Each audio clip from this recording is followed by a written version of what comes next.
Assalamualaikum warahmatullahi wabarakatuh.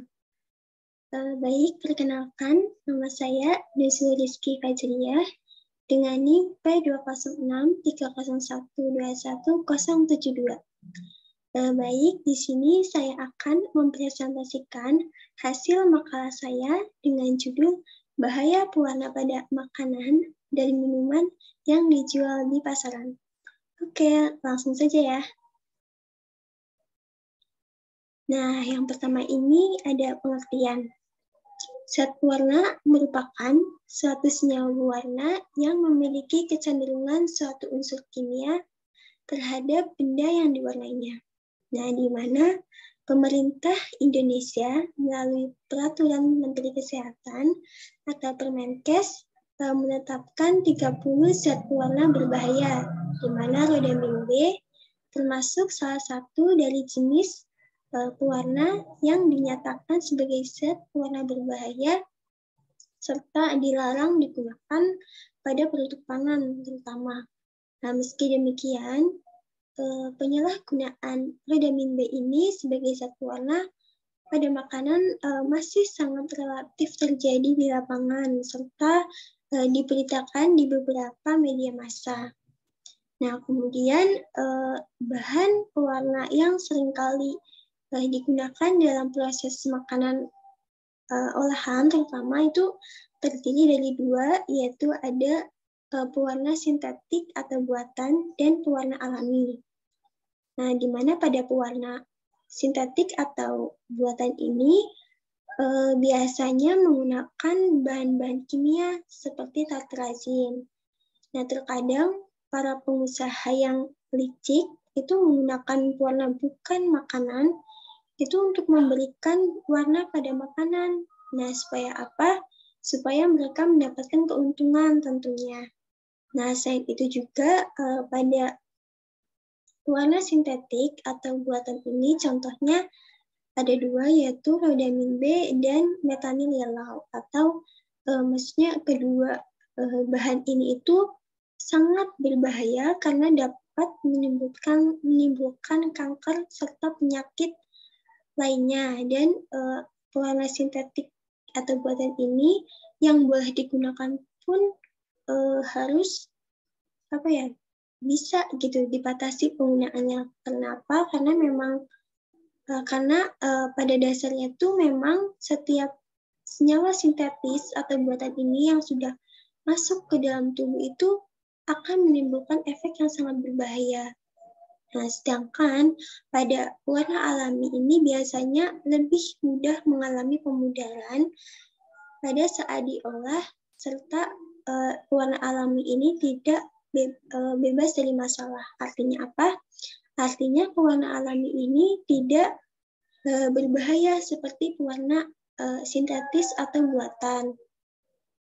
Dan kemudian pendapat menurut ahli nih, yaitu yang pertama menurut Ading Suryanta 1991, di mana beliau mengungkapkan sejak ditemukannya zat warna sintetis atau buatan, penggunaan zat warna alami ini semakin kesini semakin menurun. Nah, meskipun tidak menghilang sama sekali. Nah, artinya maksudnya tuh zat warna alami ini semakin kesini tuh meskipun menurun, tapi peminatnya masihlah ada seperti itu. Dan saat ini telah dapat disintetis sekitar 8.000 jenis zat warna kimia sintetis atau buatan tentunya yang digunakan untuk mewarnai berbagai substrat. Nah, termasuk zat warna yang digunakan dalam pengolahan makanan itu contohnya seperti karmoisin yang merupakan zat warna merah, kemudian ada tartrazin yang merupakan zat warna kuning, kemudian ada Vaskin FCF yang merupakan zat warna hijau, dan masih banyak zat warna yang lainnya. Nah, sedangkan menurut Subandi dan Praitno 1991, beliau ini mengungkapkan bahwa selama produsen memilih pewarna alami ataupun pewarna buatan atau sintetis yang diizinkan untuk digunakan dalam makanan ataupun minuman, maksudnya, itu maka makanan hasil olahannya itu tidak akan menimbulkan masalah. Nah, yang jadi masalah itu akhir-akhir ini masyarakat kita dicemaskan oleh berbagai berita di media massa tentang adanya kandungan zat warna berbahaya dalam makanan ataupun minuman. Nah, terutama makanan atau minuman jajanan yang sering dikonsumsi oleh anak-anak. Nah, tentang bahaya dari zat warna terlarang ini telah dikemukakan oleh para ahli, yaitu bahwa warna tersebut itu tidak dapat dicerna oleh tubuh dan akan mengendap secara utuh dalam hati. Nah, sehingga orang bisa menderita keracunan hati gitu contohnya. Dan menurut hasil penelitian dari Jesse Hobbins seperti yang dimuat dalam Warta Konsumen nomor 163 tahun 1987 membuktikan bahwa rodamin B dan metanililau atau kedua bahan ini bersifat racun dan karsinogenik terhadap tikus. Sedangkan auramin oleh N. Irving Sachs dalam bukunya yang berjudul Dangerous Properties of Industrial Materials dinyatakan telah terbukti dalam eksperimen bahwa memang zat tersebut itu bersifat karsinogenik terhadap manusia atau bagi manusia seperti itu. Kemudian apa saja sih zat warna sintetis atau buatan yang sering digunakan pada makanan dan minuman yang dijajankan di pasaran, yaitu ada dua, rodamin B dan metanililau, di mana rodamin B itu sendiri merupakan warna sintetis yang berbentuk serbuk kristal yang berwarna hijau atau ungu kemerahan, tidak berbau, serta dalam larutan akan berwarna merah terang berkendar. Nah, biasanya rodamin B ini sering disalahgunakan nih pada pembuatan kerupuk, agar-agar, kembang gula, atau permen seperti itu ya, dan sirup, dan contoh-contoh yang lainnya.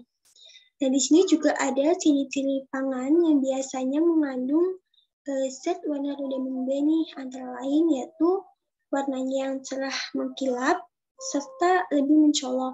Kemudian terkadang warnanya terlihat tidak rata, seperti ada gumpalan warna pada produk. Nah, kemudian juga bila dikonsumsi, biasanya rasanya sedikit lebih pahit. Dan biasanya juga produk pangan yang mengandung rodamin B ini tidak mencantumkan kode, label, merek, ataupun identitas lengkap lainnya.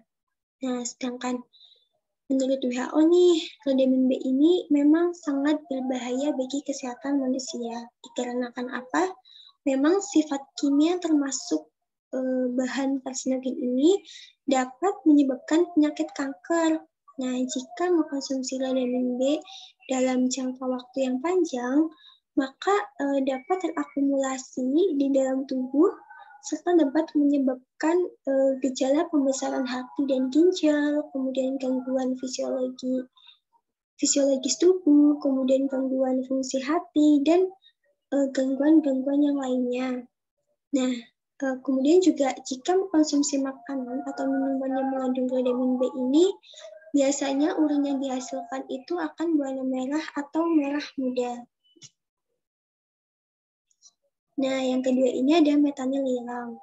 Nah, selain rodamin B, ada juga warna sintetis lainnya, yaitu metanililau. Metanililau merupakan zat pewarna yang berbentuk bubuk yang berwarna kuning kecoklatan. Serta metanililau ini larut dalam air, tetapi metanililau ini agak larut dalam aseton, dan pada zat warna ini atau metanililau ini biasanya itu disetting untuk digunakan di industri tekstil, kertas, kosmetik, dan lain-lain. Biasanya juga warna ini digunakan pada beberapa produk, yaitu antara lain ada tahu, manisan, ataupun agar-agar yang biasanya dijual di pasaran. Nah, pada zat warna metanililau ini biasanya dilakukan pemeriksaan dengan metode asam yang didahului dengan metode serapan wol nih. Nah, di mana metode ini itu dilakukan dengan mereaksikan beberapa reagen asam dengan sampel yang pewarnaannya itu telah tertarik pada benang wol. Kemudian diamati perubahan warna yang terjadi sebagai tanda nih menunjukkan ada tidaknya zat warna metanililat ini ada atau enggak, seperti itu.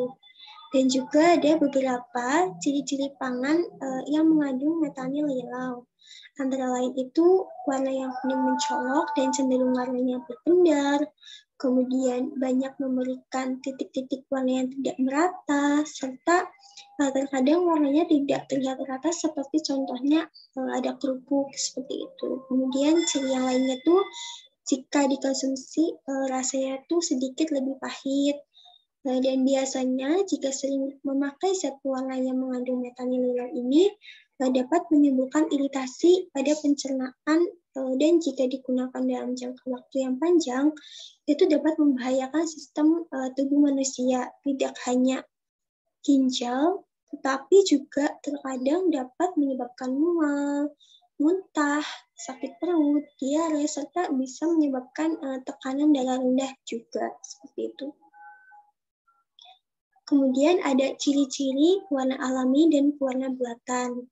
Yang pertama, ada pewarna alami, di mana pewarna alami ini ciri-cirinya tuh mudah larut dalam air, kemudian warnanya agak suram atau tidak cerah seperti pewarna buatan. Kemudian biasanya pewarna alami ini lebih membutuhkan banyak bahan pewarna. Kemudian di pewarna alami ini lebih membutuhkan waktu yang cukup lama untuk meresap ke dalam produk. Nah, beda lagi dengan pewarna buatan nih, di mana pewarna buatan ini berbanding terbalik dengan pewarna alami, di mana pewarna buatan itu tidak mudah larut dalam air, kemudian warna cenderung lebih cerah dibandingkan dengan pewarna alami seperti tadi. Kemudian di pewarna buatan ini lebih sedikit membutuhkan bahan pewarna dan lebih cepat meresap ke dalam produk, seperti itu. Terima kasih.